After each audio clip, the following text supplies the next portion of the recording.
I want to thank you for joining us here on Polk Place. I'm Brian Lacey, and going to talk a little bit about Polk County History Center, some of the things that are going on there during December, and the big man's going to be there. Yeah, I'm pretty sure that's in the script. Pretty sure. But in order to tell us, well, we have to introduce you to the one, the only, the Jayme Jamison. Hey. What you doing?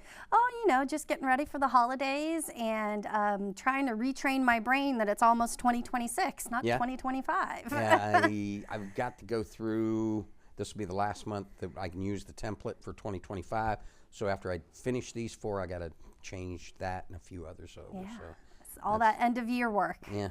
Yeah. There used to be days at some of the other shows we do, like the best of the year, you know what I mean, when we did Crime Stoppers and Today's Veteran, all that stuff. So December was always very light, just pull in some of the clips, and that was the best of the year, stand in front of the monitor, go da, da, da, da. But well, we've been doing them straight along. So you have. You've been busy. I think you're on Santa's nice list. Yeah. Maybe. I'm on Santa's questionable. Questionable list. So Santa told me there's no such thing as the naughty list. You're either on the nice list or you're not. So there's always a chance to redeem yourself, Brian. Okay. Yeah. And on that note. Hope springs eternal, eh? It does. That's Canadian. That's Canadian. Canadian Hope springs eternal, eh? Okay. All right. Anyway, so what we got going on during the month of December? So, of course, we mentioned the big man, so we'll go ahead and start with him. So we have 2 more visits from Santa at the History Center. They are on December the 6th and December the 20th from 10 a.m. to 2 p.m. However, they are currently all booked. But sometimes if I get a wait list going, Santa can work in some other things in his schedule and stay longer. So we're still encouraging people to call in. We'll get your name on the wait list. If somebody can't come, or if Santa's able to extend, we'll be able to call you up and tell you, hey, we've got an appointment for you with Santa, so come on down. So don't think that you shouldn't call. Yeah. You can still give us a call and get on the wait list. And what's that number they should call? They should call us at 863-534-4386. I know that number. Yeah, I say it a lot. I think I say it in my dreams sometimes. Yeah. But if you also do come by the History Center, of course, Santa is gracious enough. It's like his home away from home office. His office set up in there, and you are more than welcome to come in and leave a letter for Santa. And I brought a few. Do you want to see them? Yeah, those are pretty cool. They're pretty cool. So it is kind of fun. You can bring in your artwork for Santa. Maybe not your artwork. I've never seen. Are you an artist? No. Okay, moving on. We will not do your artwork. But you can also bring in your letters for Santa. See, that looks more like me. That looks more like you. This Great one, big crayon. She wants a mermaid tail. One of them thicker crayons, and I'm just like. It just, yeah. We'll work on that. But she wants a mermaid tail. Isn't that cute?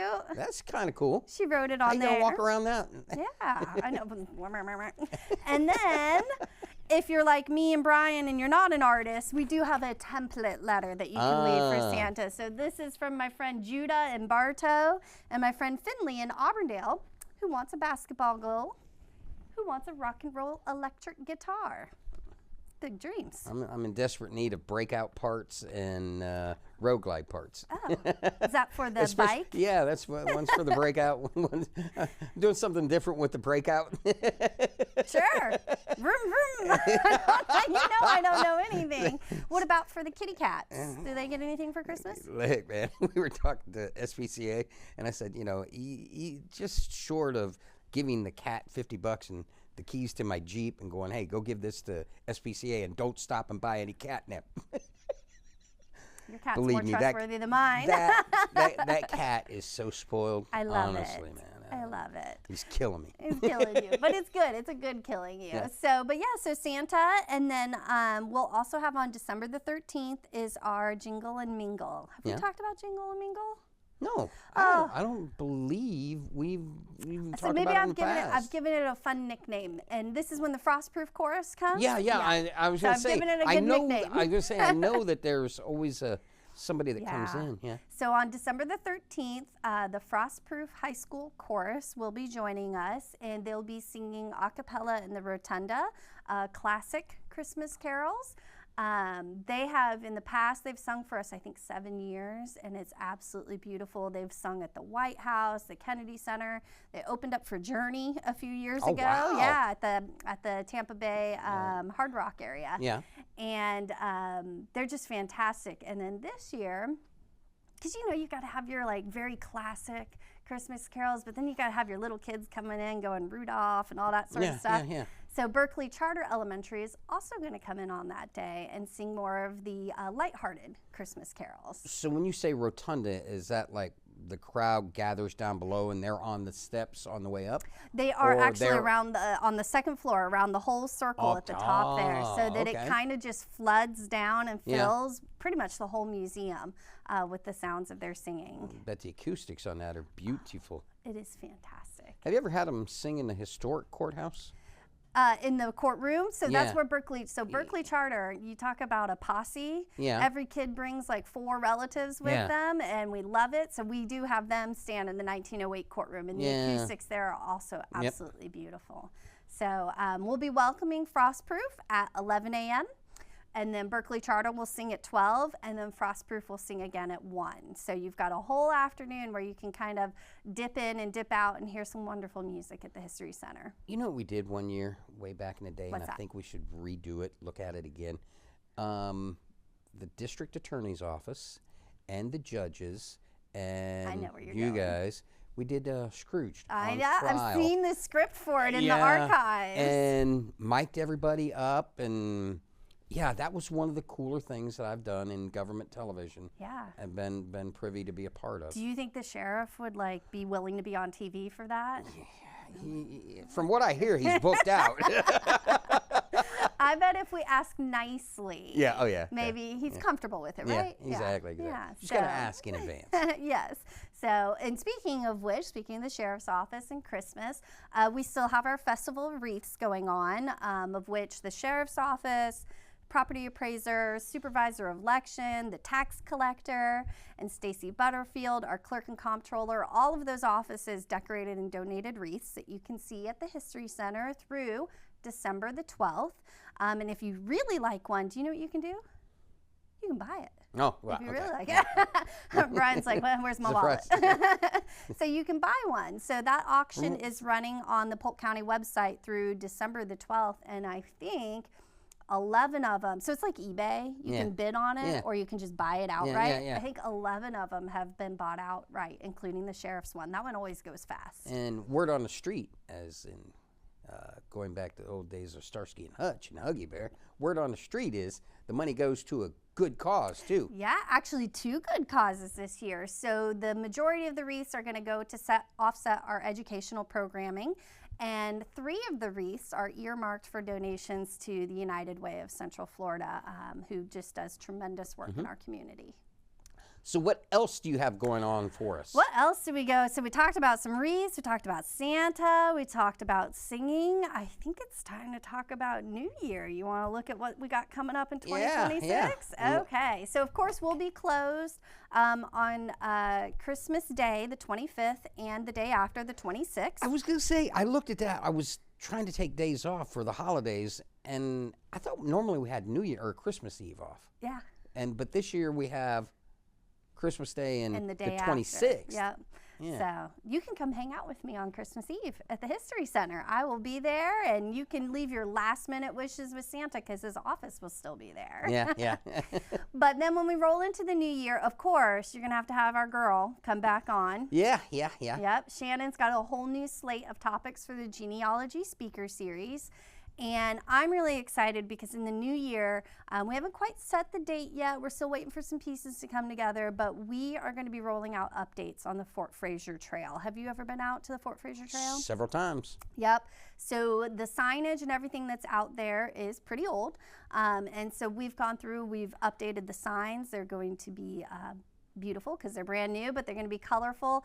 And we're really excited. They're going to point people to more experiences in Polk County. So if you love the Fort Fraser Trail, oh wow, you should see Panther Point, or you should go out and explore Sumica and those places. So we're really trying to make that connectivity for our outdoor adventurers to go enjoy all of the wonderful things that the Parks and Natural Resources Division works so hard to preserve for Polk County. Can I tell you who some of the hardest working people are in the county? As long as it's Parks and Natural Resources. It is. Yeah. It's our guys that mow that Fort Fraser Trail because they start at the SO and they run all the way to Bartow. All the way to Bartow. And part of that is Panther Point, too. Yep. And it's immaculately maintained. I have never, ever, and I mean, they no more than finish it. They started on Monday, and they start it back again on the following Monday. Yep. And so it's a really great, it's an urban trail. Yeah. So the asset of it is you have some of the shade and you have the foliage and the trees, but really it is intended to be smooth and upkept for any type of wheeled, non-powered vehicle to be going down there. So bicycles, strollers. Strollers, yeah. Yep, all of it. The amount of strollers on that really surprises me. Fantastic. Yeah. So, but a piece of that will be out at Boy Scout Road. Yep. We are also building an interpretation of Fort Fraser. So why do we call it the Fort Fraser Trail? What was Fort Fraser? Where was Fort Fraser? Who was Fort Fraser? Who was Fraser? And so there'll be a whole new interpretive piece that goes along with it too. And there's more. Are you ready? Yeah. So the city of Lakeland just opened up the extension of the trail that goes in front of the new Orlando Health Hospital. Yeah. So there's an extension. It's called the Holloway Extension. And so you can go from the Fort Fraser Trail all the way into the heart of Lakeland to their trail system now, too. So it is fantastic. That is very cool. Kind of sort of like what we've got out Auburndale. Yes. They run you up 33 miles to... What is that one? That's named after another military. Van Fleet. Yeah, Van Fleet Trail. Yep. Yep. So, and all of those, look at you tied in and you didn't even know it. Those are all rail trails. So they're using the old railroad bed to set up the trails, and that has been a fantastic, recycling, reusing the land, preserving the history effort statewide. Yeah. I'd like to see us do the same thing, but those trails are active running from Bartow to Winter Haven. Yeah. But those trails are active. So. Yeah. Well, I know that there is a big trail master plan for the state of Florida, and it's just going to keep getting better and more broad to connect communities, and get you there and get you to explore some of those historic communities like Bartow and Lakeland and Winter Haven and Auburndale. So do we have anything else for January?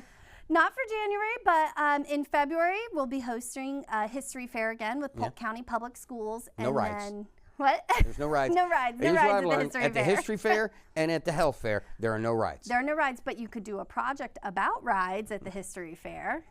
You like how I spun that? Yeah. Okay.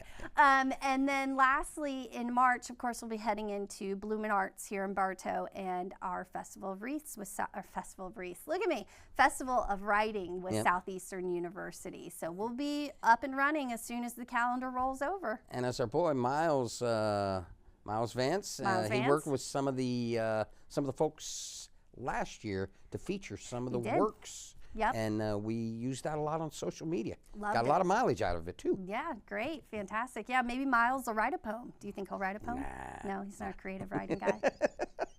We like to give Miles a hard time. Exactly. But he's a fantastic guy. All right, you got anything else? No, that's it. We just got to hang on till the end of the new year. All right. Well, tell everybody over there I said hey. I will. And tell tell Shannon that I said we'll see her in December. Yes. Yeah. All right. She'll be ready. All right. Thank you, Brian. Happy New Year. Yeah. Happy New Year to you. Thank you.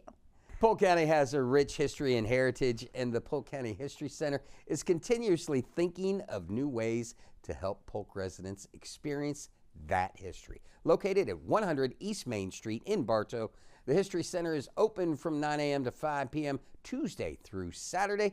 For more information about exhibits and events, you can check them out on the web at polkhistorycenter.org or give them a call, 863-534-4386.